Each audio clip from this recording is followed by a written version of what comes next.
A nossa conexão de hoje é com o olhar da Bel, formada em nutrição e psicologia, terapeuta e praticante da tradição tântrica e eterna curiosa de si mesma. Com vocês, Bel Litzek.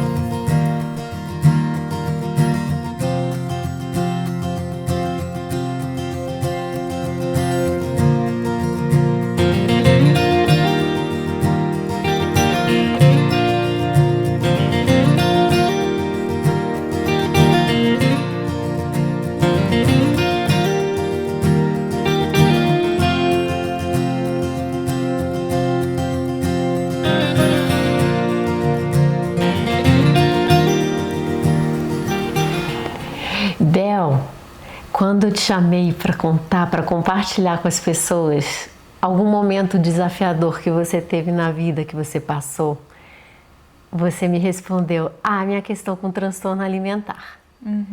E aí eu acho que isso pode ajudar muita gente, né? Que é diferente da gente ver nos livros ou teóricos falando do que viver, ter passado por isso, ter tomado controle da situação. Acho que pode ajudar muita gente. Como é que foi para você, assim, viver esse transtorno? E qual transtorno, né? Porque a gente sabe que tem alguns transtornos alimentares.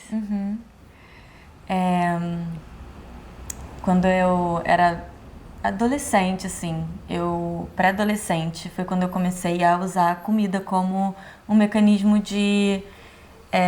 para lidar com a vida, com dificuldades que eu estava passando, com o divórcio dos meus pais, com mudança de país.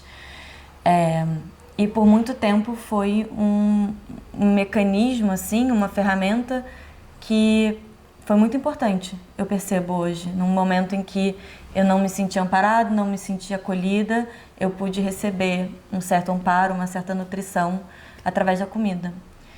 E quando teve um momento da minha vida em que eu passei por um término e eu perdi muito peso. E quando eu perdi muito peso, muitas coisas da minha vida mudaram. As pessoas começaram a me tratar melhor, os meninos começaram a ter mais interesse por mim. Então a mensagem que o meu sistema recebeu foi: para ser amada, para ser aceita, para pertencer, magra. Você precisa ser magra. E isso me levou a restringir cada vez mais a minha alimentação. Então, quando eu fui diagnosticada, isso era chamado de anorexia restritiva. E hoje em dia, talvez, seria chamado como uma bulimia, por ter um método compensatório, né, que é o reduzir o alimento ou deixar de comer.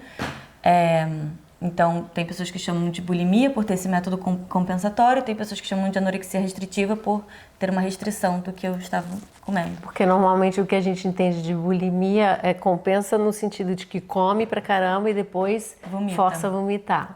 O que importa aí é a compensação que ela faz, né? Se eu botei muito pra dentro ou boto pouco...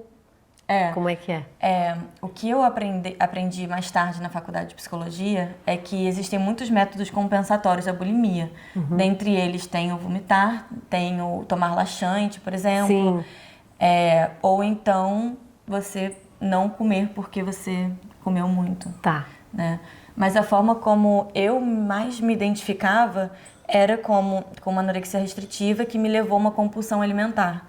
Porque o meu sistema entrou em modo de fome extrema, e ele, quando comia quantidades absurdas e excessivas. E a anorexia restritiva tem a ver com você comer pouquinho para poder sobreviver. Tá. Eu não deixava de comer, assim, eu não eliminava totalmente a comida da minha vida, mas eu comia quantidades e calorias baixíssimas, para o que uma pessoa realmente precisa. E quando que você percebeu que tinha alguma coisa fora do trilho, assim, que não estava legal? Eu ouvi uma pessoa falando sobre como que eram os sintomas, né? Foi no meu primeiro semestre da faculdade e a professora falava, pessoas que têm transtorno alimentar, elas comem escondidas, comem quantidades absurdas de comida. E eu lembro de olhar em volta e eu falei, mas vocês não fazem isso? E as pessoas assim. Olha. E aí no final dessa aula eu fui até a professora e eu falei, eu acho que eu preciso de ajuda. Você tem alguém para me indicar? E ela me indicou uma psicóloga. Ai, fiquei arrepiada. Que lindo, Aí ela me indicou uma psicóloga especialista nisso. E aí eu comecei essa jornada de começar a buscar uma forma de ter uma relação mais saudável comigo e com a comida. Cara, é muito interessante isso que você está falando, porque ou a gente se sente a única pessoa a ter determinados sintomas e aí não fala nada para ninguém, isso é muito comum, ou no caso você achou que todo mundo tinha esse comportamento e estranhou que ninguém tinha ali na sala, né? Nossa. E aí eu percebi que eu tava um pouco sozinha nisso, assim. As duas coisas, então. As duas coisas, momentos. assim. Porque até então eu achei por muito tempo que a forma normal de viver era pensar obsessivamente pela comida, pensar nas calorias, pensar excessivamente no corpo. E quando eu percebi que a maioria das pessoas não viviam assim, eu falei, tem outra forma de viver. Sim. Né? E aí eu comecei um processo de fazer terapia, de ter acompanhamento por nutricionista. E eu fiz isso por 4 anos. E um dos principais sintomas, né, que mais me incomodava assim, do transtorno alimentar foi que eu perdi a minha menstruação. Eu parei de menstruar. Eu perdi a libido, então eu não sentia tesão. Eu não conseguia chegar ao orgasmo. E eu tinha muita dificuldade de me relacionar afetiva sexualmente, porque eu tinha tanto medo de ser vista, eu tinha tanto medo de perder o controle, eu tinha tanto medo de me abrir, né? O transtorno, uma das características do transtorno alimentar é uma rigidez e um controle extremo. Você não consegue controlar a sua vida, então você controla a comida. E eu tinha muito medo de nas relações perder o controle. Só que tudo isso era muito inconsciente. Hoje em dia eu consigo saber disso, mas na época só era tipo uma rigidez, uma falta de paciência, uma irritabilidade, um nível de evitação nos relacionamentos, uma performance sexual, que eu fingia orgasmo porque eu não conseguia chegar ao orgasmo. E mesmo depois assim, de 4 anos de terapia, de nutricionista, eu não conseguia chegar nos resultados que eu queria. O que foi mais desafiador assim para você nesse processo? Porque aí a preparação assim para você sair disso foi buscar uma profissional ou outros profissionais, tomar consciência, mas o que foi mais desafiador assim? Porque eu imagino que tivesse momentos que você mesmo com todo esse aparato ficasse, cara, não sei se eu vou conseguir sair disso. Não conseguia enxergar uma luz no fim do túnel, mesmo que dissessem que poderia ter. Eu não conseguia enxergar. Especialmente depois de, assim, 3, 4 anos fazendo terapia toda semana, buscando nutricionista. E me ajudou muito no sentido de que eu parei de restringir tanto minha comida. Apesar de ainda ter compulsão alimentar, eu parei com essa restrição, porque eu entendi que quanto mais eu restringo, mais eu ia ter a compulsão. E eu acho que teve algumas coisas que foram mais desafiadoras. Assim, a primeira delas é não entender como era uma vida sem isso. Eu lembro de andar na rua e pensar, o que as pessoas pensam? No que as pessoas pensam? Eu só conseguia pensar em quantidade de caloria, o que eu tinha comido, o que eu tinha que deixar de comer pelo que eu comi, o meu corpo. E eu acho que talvez o mais desafiador foi o momento em que eu comecei a engordar, né? E ter engordado, porque eu cheguei a pesar 48 quilos. Então, para sair disso, você começa a engordar. O teu peso normal seria quanto? 60, assim, 57, 60. Assim. Normal não, né? O peso saudável. Qual seria? Um peso saudável, assim.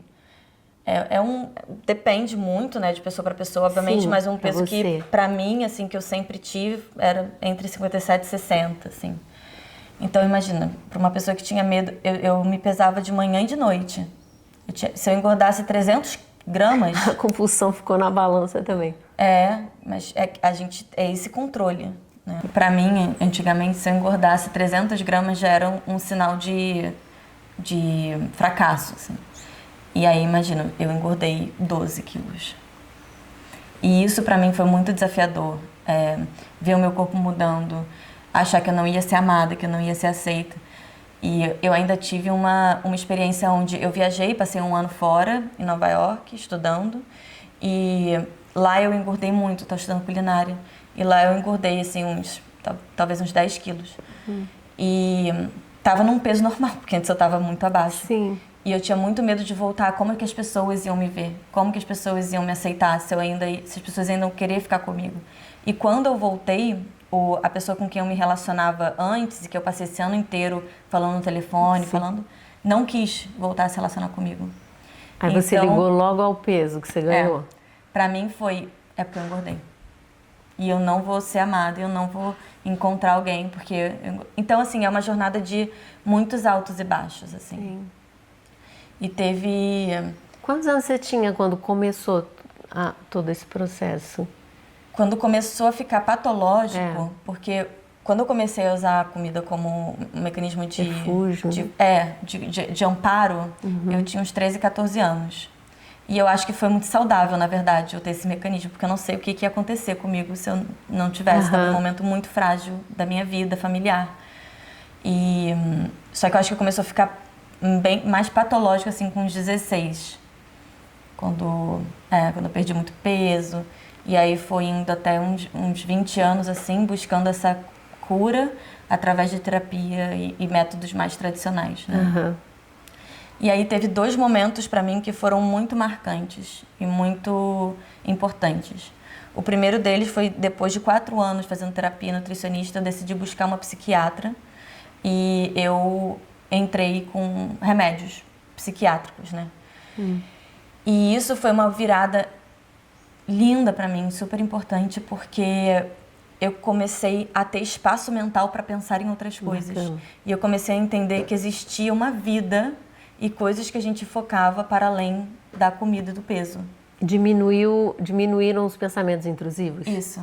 Abriu espaço mental e eu entendi o que era vida, basicamente, assim. Falei, nossa, tem tudo isso na vida. Uau! E por outro lado, isso teve um aspecto negativo. Eu ainda acho que o positivo foi maior, mas teve um aspecto negativo que os remédios psiquiátricos tiravam o apetite. Então, me manteve num lugar muito seguro, que eu não sinto tanta fome, então eu não vou tanto para a comida como mecanismo de compensação. E aí, para sair dos remédios psiquiátricos, foi muito difícil, porque eu voltei a usar a comida como um método compensatório, eu voltei a engordar. Quando você saiu, literalmente? Tá. Eu tomei os remédios psiquiátricos por 1 ano, e aí falei, cara, tô me sentindo ótima. Também com a terapia, com o nutricionista e os remédios psiquiátricos em doses baixíssimas, mas o suficiente para eu ver que existia uma vida para além disso. E aí a psiquiatra achou que estava bom para já ir desmamando e tirar todo o Na verdade, foi uma medicamento. escolha minha. Eu falei, eu tô me sentindo bem. Tá. E fui tirando. E realmente, por muito tempo, eu fiquei bem. Só que quando voltou um estresse maior da vida, uma coisa, eu voltei a usar a comida como método compensatório. Voltei a engordar e aquilo voltou a ser desesperador para mim. Então, por um tempo também, eu usei os remédios... Aí eu voltei com os remédios psiquiátricos. Então, por um tempo, eu usei remédio psiquiátrico como uma forma de me manter magra, né? Então, é isso. Teve um lado muito positivo, que me mostrou todo um mundo que era possível, e teve um lado negativo que me manteve um pouco dependente eu tinha ainda muito medo de engordar, de aceitar meu corpo. Então... Esse foi um período mais desafiador ainda? Foi um período... Tem vários momentos, né? Nesse processo. Com certeza. E aí o que aconteceu durante toda essa jornada, como ainda lá no começo, eu não estava conseguindo chegar ao orgasmo, não tinha libido, e uma amiga minha virou para mim e falou assim, por que você não faz uma massagem tântrica? E eu já estava no mundo da espiritualidade, já consagrava ayahuasca, muito nesse foco de cura, eu preciso me curar, tem algo de errado comigo e eu preciso me curar. E aí quando ela falou isso, eu falei, tá bom, né, não custa tentar. Porque eu queria voltar a gozar, né? E aí eu busquei uma massagem tântrica e foi uma experiência muito ruim, Sério? Sério. Eu achei que fosse falar, foi muito Maravilhosa. boa. Não, foi horrível. Foi muito Foi ruim. horrível. Por que foi muito horrível? Porque eu ainda tava no começo, eu ainda tava muito... Foi bem nos primeiros anos, assim, que eu tava... Nossa, eu tenho um transtorno alimentar, ainda tava entendendo. E ainda tava muito naquele lugar do controle da rigidez. Então eu fui fazer uma massagem tântrica e a terapeuta, ela tava quase ficando brava, me dando uma bronca que eu não tava gozando. Aff! É. Ah. E apesar de ter sido uma experiência, tipo, onde eu me senti muito, meu Deus, tipo... Foi agressivo ao meu corpo. Eu saí de lá também pensando, não é possível que isso seja o Tantra. Que minhas amigas da espiritualidade, pessoas que eu admiro tanto, tenham me recomendado algo que é isso. Tem alguma coisa errada. E eu comecei a pesquisar, buscar. Aí fiz um curso, me apaixonei. Aí fiz outro curso. Aí fui encontrando, me especializei em massagem tântrica como um método terapêutico. E aí eu primeiro entrei nesse mundo do neotantra, que é essa interpretação ocidental um pouco mais sexualizada do tantra. Voltei a ter orgasmos, graças a isso.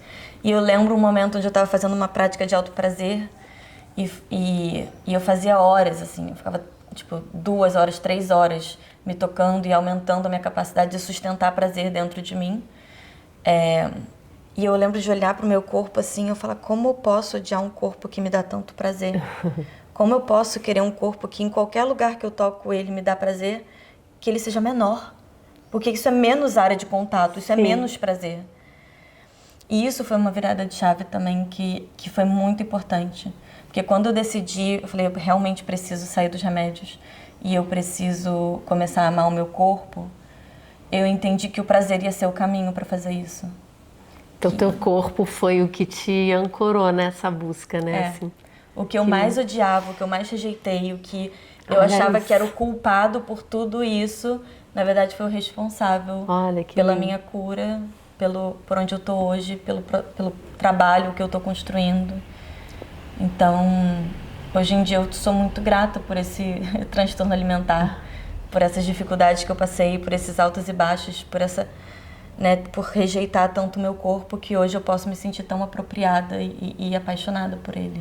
Um dos motivos que eu pensei em criar esse canal, né, da gente conversar sobre momentos muito desafiadores e que transformaram a gente, é justamente para mostrar que através da dor, não que você tenha que buscar dor, né? Mas quando a vida traz, ou a gente se encontra em situações que a gente sente muita dor, ali tem uma mensagem muito poderosa, né? O que a gente precisa olhar para poder subir degraus, né? Assim, para a gente evoluir como pessoa, né?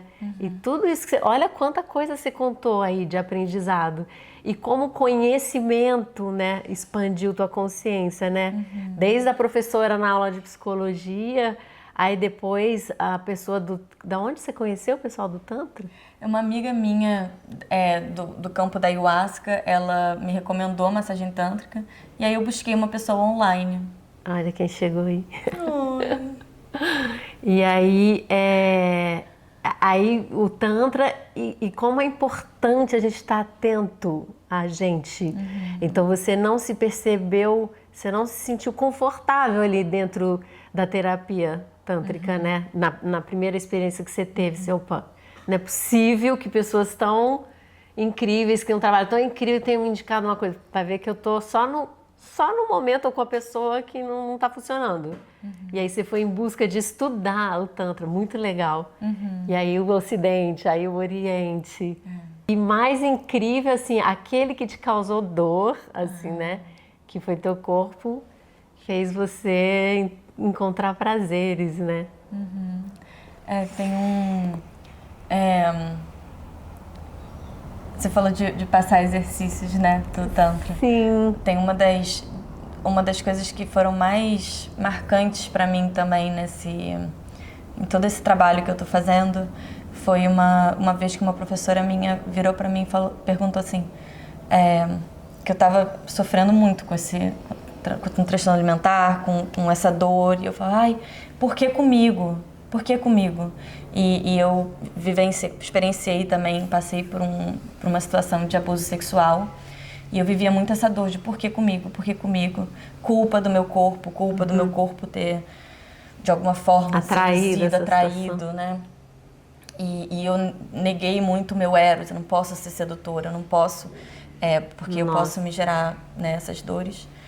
E uma professora virou pra mim e ela falou, se você tivesse que escolher entre uma mãe que te dá tudo e você não chega nem a desejar, você já tem.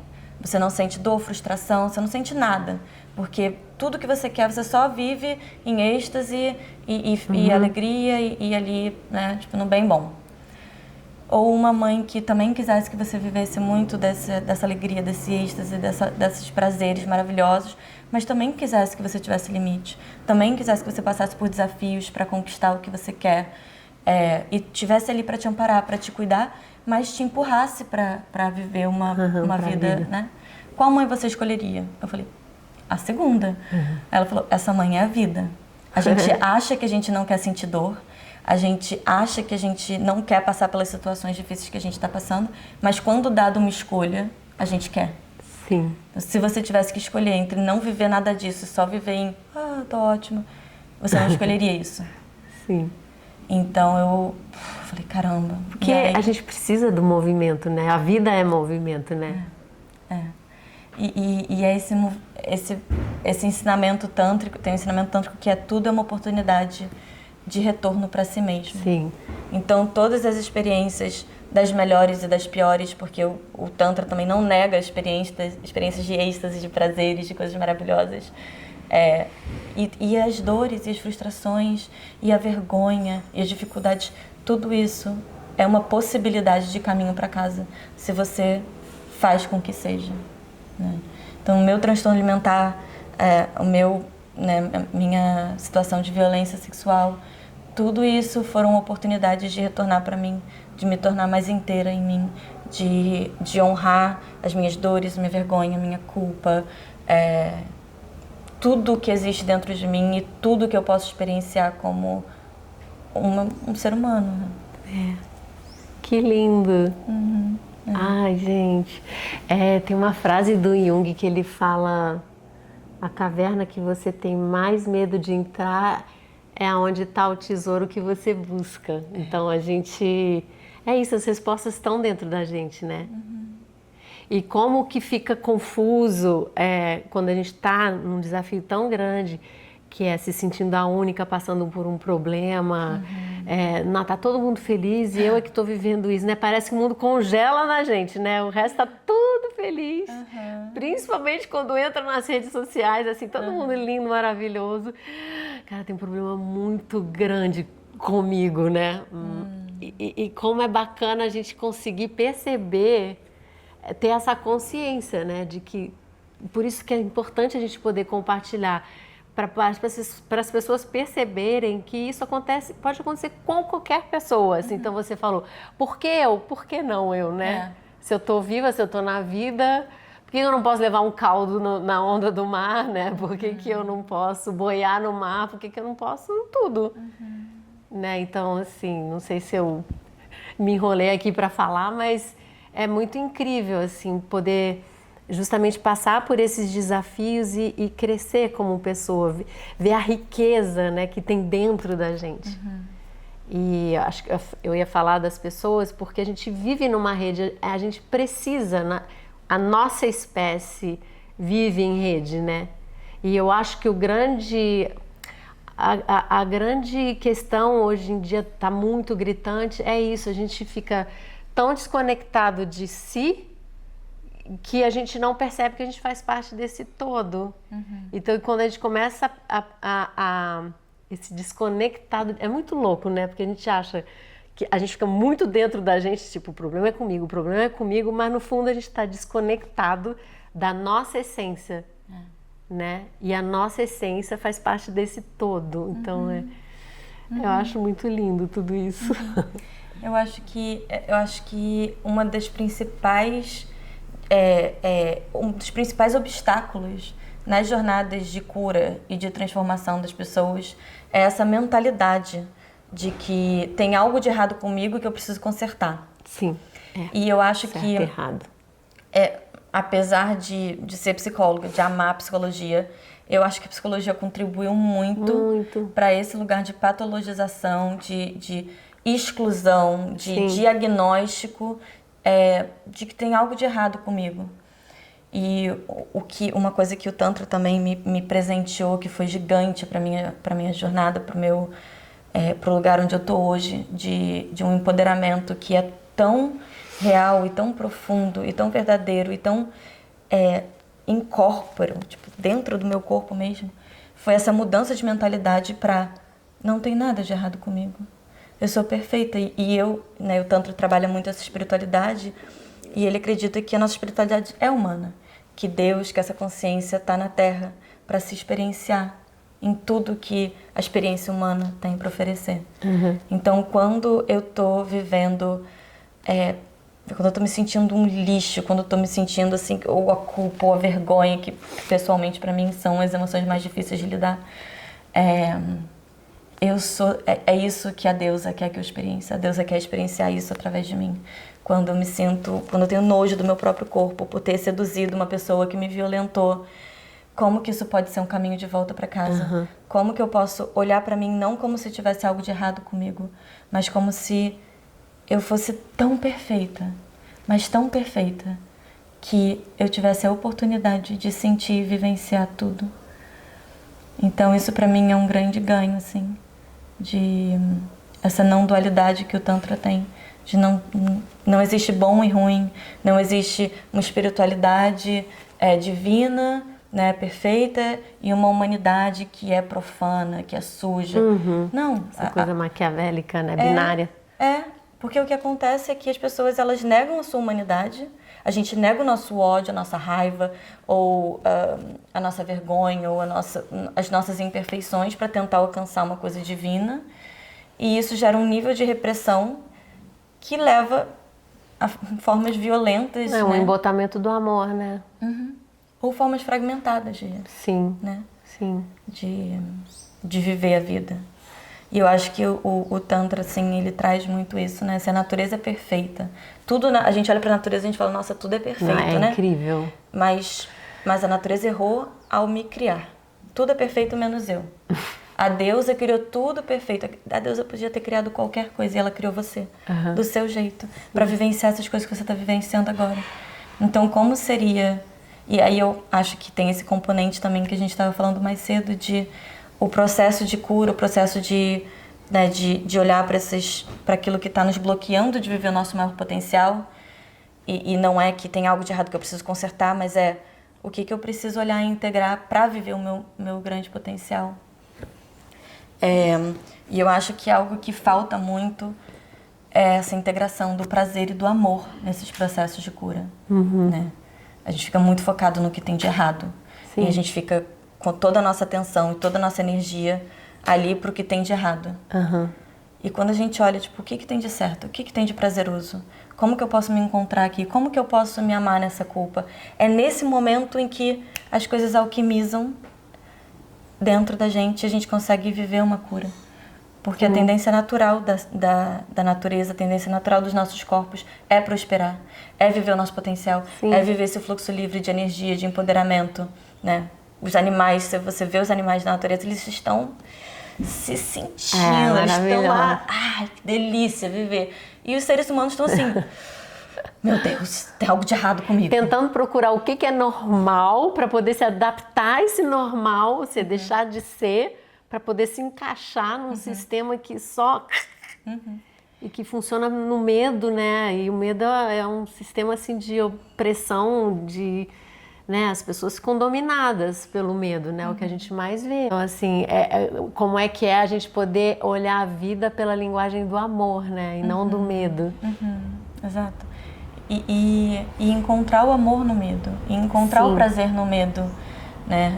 Não, e ver o medo, assim, pelo lado bom dele, porque toda emoção tem mensagens maravilhosas para passar para a gente.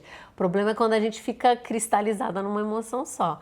Então, quando o medo, ele entra como uma prevenção, aquele amigo, já pensou em tudo? Já pensou, você está entrando na floresta, tá com a bota para cobra, tá com não sei repelente, né? Então tudo bem, então vou te deixar agora, sabe? E eu acho que dentro daquela perspectiva de que nós somos perfeitos, o nosso sistema é perfeito, né? Eu acho que isso se traduz muito nos aspectos da psicologia de toda disfunção tem uma função. Sim. Né? Então, o meu transtorno alimentar tinha uma função. Sim. O medo tem uma função. E eu acho que para os seres humanos, o medo não é só de uma ameaça física, né? Os nossos maiores medos é de não pertencer, de não ser amado, sim. de não estar seguro. Então, a gente vive muitas vezes no medo porque tem uma parte do nosso sistema que acredita que é aquela melhor forma de viver. A gente deixa de viver os nossos maiores sonhos, a nossa expansão, o nosso maior potencial, né? No meu caso, era escondido, mas eu tinha tanto medo de não ser amada que eu preferia odiar o meu corpo, eu preferia passar fome, eu preferia viver calculando, porque tinha uma parte do meu sistema que achou que aquilo era mais importante. Então eu acho que isso se traduz muito naquele campo da psicologia de toda disfunção tem uma função. Né? No meu caso, o transtorno alimentar, tem uma parte do meu sistema que acreditava que era melhor eu passar fome e eu controlar o que eu vivia, eu odiar o meu corpo, eu viver essa dor, do que viver a dor de não ser amada. Então, muito do meu trabalho é como seria dar voz a esse medo, honrar esse medo, quase que pegar esse medo no colo, falar, eu te vejo, eu tô aqui, e se eu engordar e ninguém me amar, eu vou me pertencer. E esse lugar de trabalhar esse retorno para casa, esse autopertencimento, eu acho muito, muito bonito honrar as emoções. Eu vejo as emoções como grandes professores, como você falou, né? Todos têm mensagem. Então, em vez de tentar mudar também como eu me sinto, porque eu acho que por muito tempo eu vivi nessa mentalidade de eu quero deixar de restringir minha alimentação, ou eu quero deixar de odiar o meu corpo, eu quero amar muito o meu corpo. Eu quero deixar de ser evitativa nas minhas relações, eu quero abrir o meu coração e me entregar totalmente. Mas a verdade é que a nossa mente pensante não tem acesso às partes do nosso corpo que estão tomando decisões primais de sobrevivência. Então, eu acho que muito desse trabalho, né, da gente começar a estar no corpo, né, e voltar para o corpo e escutar a sabedoria do corpo, também. Aterrar e honrar o medo e honrar todas essas emoções e honrar o nosso momento, o nosso processo. E entender que em algum momento isso vai levar a gente para um caminho que a gente nem sabe que é melhor pra gente, né? Falando desse lugar de transformação. A gente fica tentando ter controle de tudo, né? E a gente não sabe de nada. Eu tinha certeza absoluta de que eu queria ter um orgasmo. Eu não queria estar passando por aquilo, eu não queria estar sentindo aquela dor, eu não queria estar evitando minhas relações. Mas a verdade é que eu não estaria onde eu tô hoje, se não fosse por aquilo tudo. Então, E você pediu para eu passar um lugar do... O que você poderia passar, assim, para quem está te assistindo, do Tantra, assim? O que pode ajudar as pessoas a elas se conectarem mais ou viver um prazer com elas mesmas? O que você tem para falar pra gente? Tem algumas coisas, assim, que eu faço diariamente, né, no Tantra. Uma delas é onde que eu quero focar, onde que eu quero colocar minha energia, né? E isso num nível, né, da neurociência quais são os caminhos neurais que eu quero estar constantemente alimentando. Então, o que antes pra mim era, eu odeio meu corpo, o meu corpo é feio, o meu corpo é... Um shift que eu comecei a fazer o que no meu corpo eu acho bonito? Onde há beleza no meu corpo? E começar a buscar beleza, buscar prazer, em vez de me manter naquele automático, que certamente tem uma função maravilhosa, que é preciso me proteger, preciso estar com um corpo bonito para ser amado e pertencer. Mas deixa eu mudar esse shift, onde há beleza? E eu faço isso com tudo hoje na minha vida, assim. Tô no trânsito e eu penso, onde no meu corpo tem segurança? Onde no meu corpo tem prazer? Onde no meu corpo tem amor? E eu levo toda a minha atenção para aquele foco, né? Porque onde vai a nossa atenção, vai também a nossa energia. E eu deixo aquilo banhar um pouco o meu corpo. Então eu tô diariamente fazendo esse shift de tanto de energia, né, do meu corpo, quanto de caminhos neurais, né, uma neuroplasticidade de estar buscando por beleza, estar buscando por prazer. E o nosso corpo, ele é a maior fonte de prazer. Se eu toco em qualquer parte do meu corpo, Sim. qualquer parte do seu corpo, a gente sente prazer. Então, por que a gente não usa isso no nosso dia? Por que a gente fica tão focado no que há de ruim, no que há de feio, no que há de que eu preciso consertar? E é de graça, né? É de graça. É de graça. É uma graça também. Eu costumo falar, cara, se o universo, se todos nós somos compostos de luz e sombra, quem sou eu para falar que a luz está mais a serviço do que a sombra? Não tá. E o Tantra clássico, né, ele trabalha muito com respiração, som e movimento. São os 3 pilares principais, assim, de toda a prática de Tantra. E eu sempre incluo o prazer. Então, quando... Eu não acredito numa espiritualidade separada da vida humana. Então, para mim, tipo, pessoas muito espiritualidades, mas espiritualizadas... Completamente desconectadas da vida real, ou né? não tem boas relações, ou não são pessoas gentis, amorosas, alegres. Tem tá alguma coisa errada aí com essa espiritualidade. Que espiritualidade é essa que não é humana, né? E qual é o sentido dessa espiritualidade que não é humana, né? O Tantra, ele acredita que a transcendência, não existe uma transcendência que deixa o corpo e você vai para outro. Não, é nessa vida aqui.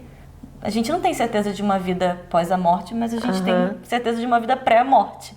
Então, como que a gente pode fazer dessa vida essas transcendências, essas ascendências através do prazer, através das conexões humanas, através das transformações e através de ver a beleza na vida? Onde está a beleza no desafio que você está vivendo? Né? Onde você pode se agarrar e se ancorar? Onde há prazer?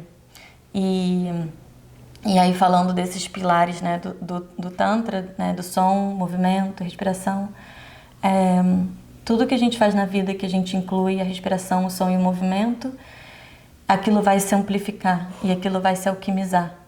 Então, nós temos muito essa tendência, né, os seres humanos, de estar socialmente enquadrado numa postura, numa forma. Eu não posso sentir raiva, então eu fico aqui paradinha, né? E como que seria começar a dar vazão, começar a dar lugar, tanto para o seu prazer, para sua alegria, e dar som para sua alegria, e dar movimento para sua alegria. Respirar, onde está essa alegria? Está no meu coração, deixa eu criar espaço físico para essa alegria viver. E onde tem a raiva? E onde está? E viver essa fluidez da experiência humana, como você se falou, sem se agarrar a algo. E tá sempre respirando, sempre botando som, sempre dando movimento para a vida, para as emoções, para os pensamentos, é uma dança, né, da vida. E aí eu sempre incluo o prazer, né? Então, tô sentindo uma raiva. Onde que tem prazer nessa raiva? Quando eu grito e eu bato, que delícia! Essa tristeza profunda, esse luto, né? Ano passado eu vivi um luto de um amigo meu, assim, que foi muito difícil para mim viver. E eu fui pra cachoeira e vários amigos meus testemunharam o meu luto. Então eu optei por não me excluir, né? Ficar, na nossa tristeza a gente quer ficar sozinho e se escondendo. Então eu optei por experimentar uma coisa diferente. Foi ir para um lugar onde tinha muitas pessoas e ser testemunhada no meu luto. E foi extremamente prazeroso. Porque aquele luto foi um sintoma de um amor gigante que eu tinha por esse meu amigo. Então, ser testemunhada nesse amor que foi perdido e honrar esse amor e sabe, ser reverente ao amor e ao luto e essa experiência humana e buscar o prazer nesses lugares. Que delícia ter amigos que vão me apoiar nesse momento. Que delícia amar tanto que quando perde é tão doído. Que delícia, onde está a delícia na vida? E aí, pra mim, isso é o Tantra. E como você falou, né, nas redes sociais, no mundo hoje, a gente vive muito uma idealização de algo que não é humano. Uma alegria constante, uma perfeição, uma vida que tá tudo... Isso não é humano. Não, tem muita gente que chega no meu consultório e fala assim: mas você acha que isso está certo? Isso é normal o que eu estou sentindo? Opa! Não, esse termômetro aqui não tem, não. Tudo é normal. Claro. Tudo é normal. E eu acho que é isso, assim, se eu pudesse trazer um ensinamento do Tantra, que mudou minha perspectiva como psicóloga, como uma pessoa que cresceu nessa sociedade que nos fala constantemente que tem algo de errado com a gente precisa consertar, que a gente não queria estar vivendo aquilo que a gente está vivendo. Tudo é uma expressão do divino, da experiência humana. Tudo a gente está aqui para viver tudo isso. Onde é o prazer nisso? Buscar o prazer nisso. Para mim isso e permitir que o nosso corpo naturalmente alquimize. Porque, como eu falei, a natureza ela vai buscar prosperar, ela vai buscar o seu maior potencial. Sempre. Vai buscar a luz sempre, né? Sempre. Olhando a árvore, as plantas. Só precisa das condições certas. Sim. E a gente precisa dar essas condições certas de aceitação incondicional, de amor incondicional e de prazer no nosso corpo. Poder fazer o mesmo. Falando de luz, assim, também tem muita gente que chega falando, assim... mas eu sei lá, eu tenho medo de me achar, sabe? De passar que eu tô, sabe? Você ficar um pouco arrogante. É confundir o brilhar com o ser superior a algo, né? Quer dizer, você não pode, a gente aprendeu que não pode brilhar, né? A gente tem que se comportar, a gente tem que, né? Tem que ser pequenininha. Para não dar trabalho, para não botar os outros para pensarem, para não mudar de lugar, né? E o transtorno alimentar tem muito esse lugar também. O quão pequeno eu posso ser para não ocupar espaço, para não desagradar. E a gente vai se encolhendo. E buscar esse erotismo, a mensagem do erotismo é justamente o meu valor no mundo. E esse sentir o prazer em si é revolucionário. E por que você acha que assusta tanto quando a gente fala de erotismo, de sexualidade, de uma maneira bem assim, não da forma como se fala na mídia, mas dessa forma genuína que você está falando, né? Do prazer de estar vivo, né? Por que você acha que assusta tanto as pessoas? Por que as pessoas ficam tão incomodadas, né? Eu acredito que o principal motivo para isso é porque a gente sabe hoje nos estudos da epigenética que o trauma e os condicionamentos e os ensinamentos são passados de geração em geração. Sim. E se a gente para pensar que as nossas antepassadas, mesmo que não seja suas antepassadas, em algum lugar no mundo, as mulheres foram queimadas vivas por honrar o seu conhecimento, por serem sábias, por serem herboristas, por serem curandeiras, por honrarem a sua sexualidade. Elas foram literalmente queimadas vivas. O condicionamento, né, no Tantra, nos Vedas, a gente chama isso de samskaras. Né? Os condicionamentos, as impressões que estão no nosso sistema nervoso é que você viver o seu potencial, você ser gigante, você viver o seu erotismo, você ser sábia, você vai morrer. Vai ser destruída. Então, por mais que a nossa mente racional, o nosso córtex pré-frontal saiba que, não, eu posso fazer isso, tem um sistema muito mais primitivo que é o que faz, né, o que conduz a maioria dos nossos comportamentos, que fala, nem fudendo, não vou não é seguro. E a gente se boicota, a gente se sabota, a gente, né, porque a gente justamente não sabe entrar nesses outros lugares, nesses lugares mais incorporos, né? A gente fica pensando, mas eu quero ser grande, mas eu quero ter sucesso, mas eu quero... E a mente pensante não tem acesso ao nosso trauma, aos nossos condicionamentos, isso já está na ciência, né? Então... E ao mesmo tempo, o lado da epigenética que mostra uma coisa maravilhosa, que a gente pode sim mudar e passar isso para outras gerações, né? Com certeza. Então, muito importante tudo isso que a gente está passando agora, falando sobre, né, na sociedade, sobre o respeito à mulher, o limite, o não é não, né? Tudo isso, porque isso está não crescendo. Está crescendo.